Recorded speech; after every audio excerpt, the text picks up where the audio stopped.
नमस्कार, स्वागत है आपका न्यूज 80 पर। मैं हूं आपके साथ राहुल राणा। 2024 के लोकसभा चुनाव की राह आसान नहीं दिखाई दे रही। जहां विपक्ष में एक तरफ सीटों के बंटवारे पर मंथन जारी है, वहीं एनडीए में भी सहयोगी ओपी राजभर की डिमांड भी कुछ अब ज्यादा बढ़ती दिखाई दे रही है। मंत्री पद की आस तो है ही, लेकिन यहां तो राजभर ने भाजपा से उन सीटों की मांग कर दी है जिनको देने से पहले भाजपा के चाणक्य को भी सोचने पर मजबूर कर दिया है। राजभर की डिमांड के बाद चर्चा यह होने लगी है कि कहीं राजभर ने अपनी हैसियत से ज्यादा सीटें मांगकर भाजपा पर दबाव बनाने की राजनीति तो शुरू नहीं कर दी।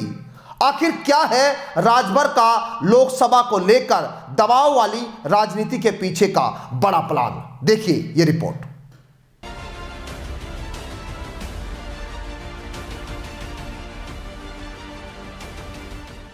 दो 2024 के लोकसभा चुनाव से पहले एनडीए गठबंधन में सीटों को लेकर अब पैंच फंस गया है, क्योंकि भाजपा के सहयोगियों ने बड़ी बड़ी डिमांड करके उनके सामने रखकर भाजपा की ही टेंशन बढ़ाने की तैयारी कर ली है। योगी मंत्रिमंडल में मंत्री बनने का बेसब्री से इंतजार कर रहे सुभाषपा प्रमुख ओपी राजभर ने अब दबाव वाली राजनीति भी शुरू कर दी है।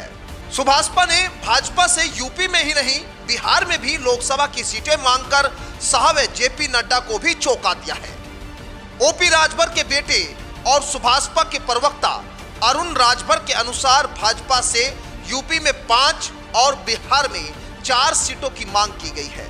राजभर ने यह डिमांड दिल्ली दौरे के दौरान अमित शाह से मुलाकात के वक्त की है। राजभर इससे पहले 29 दिसंबर को भाजपा अध्यक्ष जेपी नड्डा से भी दिल्ली में मिले थे। राजभर की यह इतनी बड़ी डिमांड उनकी हैसियत के हिसाब से ज्यादा मानी जा रही है, क्योंकि राजभर यूपी में समाजवादी गठबंधन में चुनाव लड़े थे तो राजभर 6 सीटें ही जीत पाए थे, और अब राजभर भाजपा से 9 सीटों की मांग करके भाजपा पर दबाव बनाते हुए दिख रहे हैं। दरअसल राजभर ने जिन 9 सीटों की मांग यहां भाजपा से की है, उनमें उत्तर प्रदेश की गाजीपुर, बलिया, मऊ, सलेमपुर और चंदौली लोकसभा सीट है। इसके अलावा बिहार की नवादा, वाल्मीकि नगर, सिवान और काराकाट लोकसभा सीट शामिल है। हालांकि ओपी राजभर व अमित शाह की इस मुलाकात के बाद भाजपा ने सिर्फ राजभर को सही समय का इंतजार करने का आश्वासन ही दिया है, लेकिन जो बड़ी डिमांड यहां राजभर ने रखी है उसकी उम्मीद न तो भाजपा के किसी नेता ने की होगी, न ही खुद शाह ने ही की होगी। बता दें कि भाजपा के सामने इन दिनों सहयोगी दलों की डिमांड पूरी करना किसी बड़ी चुनौती से कम नहीं है, क्योंकि यूपी में सहयोगी संजय निषाद भी अधिक से अधिक सीटों पर चुनाव लड़ना चाहते हैं। उधर पल्लवी पटेल ने भी भाजपा के सामने अपनी ज्यादा सीटों की डिमांड पेश कर रखी है। बता दें कि ओपी राजभर की रणनीति कब बदल जाए, इस बात का अंदाजा लगाना आसान नहीं है, क्योंकि सुभाषपा अध्यक्ष ओपी राजभर ने 2022 का विधानसभा चुनाव समाजवादी पार्टी के साथ गठबंधन करके लड़ा था, जिसमें उन्हें 6 सीटों पर जीत मिली थी। हालांकि बाद में वह सपा से नाता तोड़कर भाजपा नेतृत्व वाली एनडीए में शामिल हो गए थे। पार्टी अध्यक्ष राजभर इससे पहले 2017 के विधानसभा चुनाव में भाजपा के साथ उतरे थे। योगी की पहली सरकार में पिछड़ा वर्ग कल्याण मंत्री भी बने थे। मुख्यमंत्री योगी आदित्यनाथ से टकराव के बाद 2019 के लोकसभा चुनाव से ठीक पहले सरकार से अलग हो गए थे।